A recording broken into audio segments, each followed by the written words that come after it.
point du jour. On va revenir sur une histoire complètement dingue. C'était il y a 30 ans, quasiment jour pour jour. Patrick Tissier, surnommé l'ogre de Perpignan, vous en avez tous entendu parler. Un homme de 41 ans était condamné à la réclusion criminelle à perpétuité pour avoir menotté, bâillonné, cagoulé, violé, tué par étranglement, puis violé à nouveau une fillette de 8 ans, Karine. Ce soir, son frère Frédéric vient témoigner sur notre plateau. Pourquoi ? Car depuis le 21 septembre, le bourreau de sa sœur pourrait être libéré malgré la perpétuité de sa condamnation, plus c'est un multirécidiviste. Ça choque forcément beaucoup de monde. Regardez ce qui a été dit sur les JT. Le soir du 21 septembre 93, lorsque les enquêteurs investissent cette bastide, ils savent qu'il n'y a plus lieu d'espérer. Au fond d'un puits, le corps de la petite Karine Volker, 8 ans, disparu depuis 9 jours. Son meurtrier, tout juste interpellé, est passé aux aveux. Tissier expliquera son geste par une pulsion, une envie subite de violer. Après 1h30 de délibération, les jurés se prononcent pour la peine maximale, la réclusion criminelle à perpétuité assortie d'une période de sûreté de 30 ans. Patrick Tissier a passé 30 ans derrière les barreaux. Il est désormais en droit de demander sa liberté conditionnelle à 71 ans. Voilà, vous l'avez bien entendu, il est désormais en droit de demander sa liberté conditionnelle à 71 ans. Et c'est ça qui fait peur à Frédéric qui est avec nous. Frédéric, donc, qui est le frère de Karine. Vous aviez 20 ans, hein, à peu près, quand le drame est survenu. Frédéric, on a l'impression que 20 ans après, on dirait que ça s'est passé hier pour vous. 30 ans après, d'ailleurs. 30 ans après, on a l'impression que c'était hier. Ben, c'est gravé, et puis c'est gravé c'est gravé à fer blanc dans les mémoires. Et oui, rien qu'à savoir qu'il peut sortir, ça bouleverse la famille. Mais votre maman ? Non, énormément ma mère et puis nous-mêmes. C'est que ça fait mal, rien qu'à savoir qu'il pourrait, parce que... Qu'est-ce qui vous fait peur qu'est-ce qui vous bouleverse dans sa sortie ? C'est parce que vous avez peur qu'il fasse, bien sûr, encore des méfaits, ou bien c'est le traumatisme de savoir qu'il est dehors alors que votre sœur de 8 ans a vécu c'est horrible ce qui s'est passé. Et bien sûr, est-ce que vous avez vécu la peur qui revient finir qu'est-ce qui a commencé, et puis surtout pour les gens. Pour prévenir les gens qu'au fait, si on viendrait à lâcher cet homme dans la nature, enfin, pour moi, c'est pas un homme, c'est une bête. Ouais. Et c'est ouvrir la cage à un prédateur, et que ce prédateur pourrait se retrouver à habiter à côté de votre sœur, votre frère, votre tante, vos voisins. C'est important. Ce que vous dites aujourd'hui, Frédéric, c'est que vous venez aussi témoigner, parce qu'il a peur, voilà, que cette personne ressorte.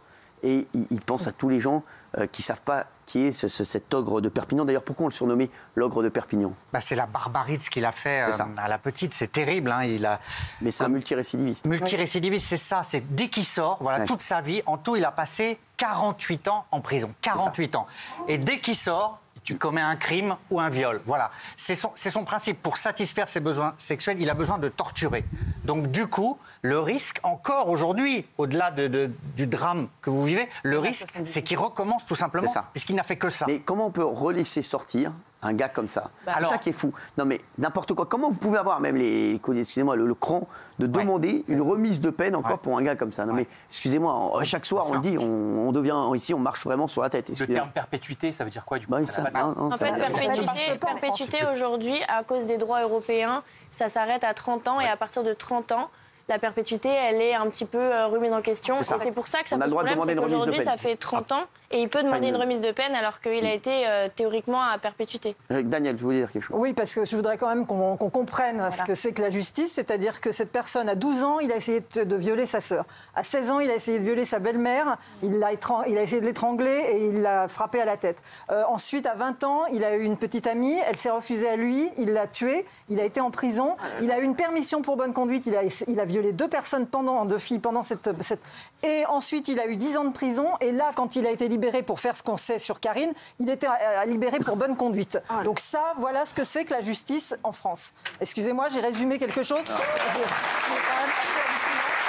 Et c'est cette personne qu'on va peut-être croiser un jour, s'il est à nouveau libéré, c'est cette personne qu'on aura peut-être comme voisin. Après, la justice, on se calme un peu, et on n'a pas dit qu'il était dehors. Oui. Non, pas là. Mais il a été libéré. Non, mais la justice, là, ils ont demandé. Bien sûr, là, il y a une demande. Mais Et le tribunal ce qui est d'application des déjà peines, incroyable, ça s'appelle le TAP, ça s'appelle le TAP, le tribunal d'application des peines, contrairement au JAP, Ce sont 3 et un seul juge. Là, ce seront 3 juges qui décideront si oui ou non ils accordent cette demande. Je pense qu'à 100%, cette demande ne sera évidemment pas accordée. Frédéric, vous êtes inquiet, vous croyez que ça peut aboutir? Comme la justice française, on ne sait pas, mais bon. La justice, elle a quand même requis de la perpétuité contre lui. Donc, Oui, la perpétuité, c'est que elle, ma sœur, elle l'a perpétuité. Elle, c'est à vie. Bien sûr. Que lui, il va sortir, il pourra en profiter. Mais que nous, il nous a gâché les moments avec notre sœur. Elle n'a pas pu profiter d'avoir une famille. Nous, on n'a pas pu profiter d'avoir les enfants de ma sœur. Ma sœur n'a pas pu voir pour les joies. Mais ce qui fait peur, c'est qu'il risque de rebousiller notre famille en faisant ce qu'il a fait à toutes ces personnes. Oui, ça fait peur. Mais non, si on viendrait à le laisser sortir, c'est la personne qui le laisse sortir, c'est eux qui devraient être responsables. C'est eux qu'on devrait les tenir coupables.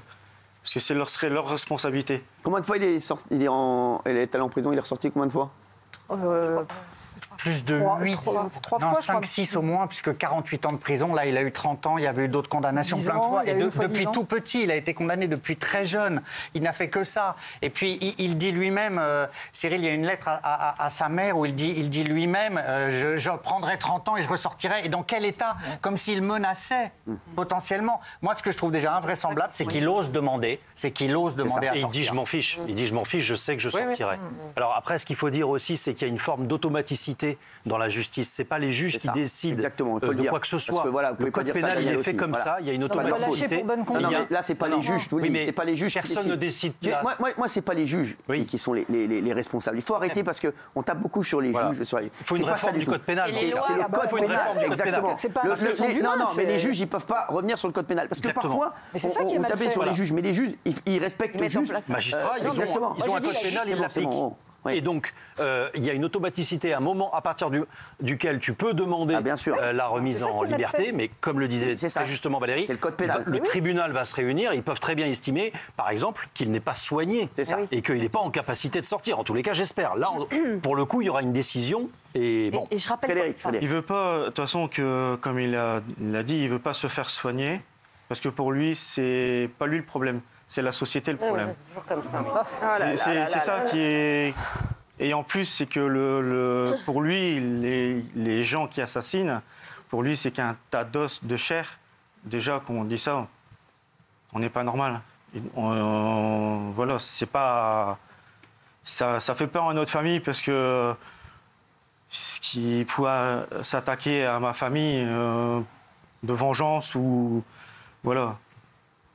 Sortira peut-être pas, mais la vie, on ne sait pas comment. Vous avez réussi à reprendre une vie normale, Frédéric, vous et votre famille derrière ce drame? Alors moi, je me suis protégé, on va dire.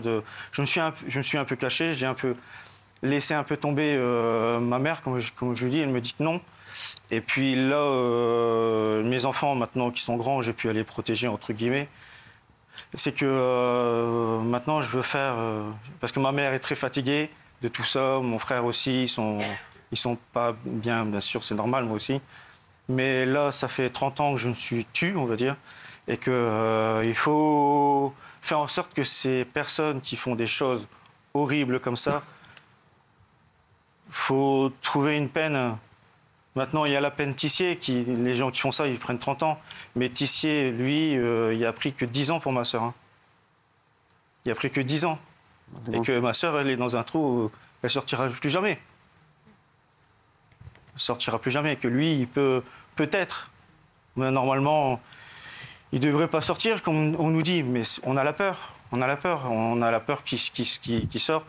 Et s'il viendrait à sortir, j'ai peur de, moi, bousiller ma famille pour faire des bêtises que je ne pourrais... voilà, je ne vais pas me rabaisser à son niveau. Ouais. Mais c'est que vous accumulez, même dans toute la famille, on a une haine dans la famille. mon frère. Vous avez peur d'un jour qu'il ressorte et de le croiser? Comme ça. Mettez-vous à ma place. Bien sûr, ouais. Mettez-vous à ma place, vous ferez quoi si vous croiserez la personne qui a fait du mal à un de vos enfants? Bien sûr, non, c'est sûr. Voilà, c'est tout. S'il sort, c'est juste prévenir les gens. S'il sort, c'est que vous allez la voir comme voisin, comme ami, parce qu'il sait bien faire. Mais moi, ce que je veux, c'est s'il viendrait, mais bon, j'espère qu'il restera encore 10 ans, mais comment le savoir qu'il va rester enfermé? Parce que plus il est enfermé, plus nous, c'est une sécurité, plus on a moins d'inquiétude. Et moi, c'est pas pour me protéger moi, je m'en fous. C'est surtout protéger les autres personnes. Comme dans le public, il y a peut-être dans le public, il va peut-être se retrouver à côté de votre voisin, votre frère, votre sœur, et puis là, il arrivera le drame et on dira, on n'aurait pas dû le laisser sortir encore. Mais 10 ans pour ma sœur, qu'est-ce qu'il a fait à cette petite fille de 8 ans? C'est inhumain. Bien sûr. Oui. Il faut dire que c'est suite à cette affaire que la justice a évolué, puisque Pierre Méhaignerie, à l'époque, a fait voter une loi qui a permis justement de passer à la perpétuité réelle avec les 30 ans incompressibles. C'est après cette affaire-là. Mais on ne peut même pas le juger. On ne peut même pas le rejuger pour dire alourdir la peine, parce que nous, c'est une peine qu'on aura toute notre vie. Mais dans la famille, ça sera quelque chose qui va nous rester à vie jusqu'à notre mort. Déjà, je ne peux même pas emmener ma mère tous les ans sur sa tombe, parce que maintenant je l'ai fait revenir avec moi dans le Nord. Mais voilà, je ne peux pas l'emmener parce que financièrement ça coûte très cher de déplacer du Nord jusqu'au Sud. Et ça, c'est un manque terrible de ne pas aller pouvoir se recueillir sur la tombe de sa sœur, parce que forcément on n'est pas Crésus, entre guillemets. Merci Frédéric, en tout cas, pour un témoignage très fort. Merci d'avoir été là, je sais que c'est important. Merci à vous surtout. Merci à vous. On va se retrouver dans un instant avec le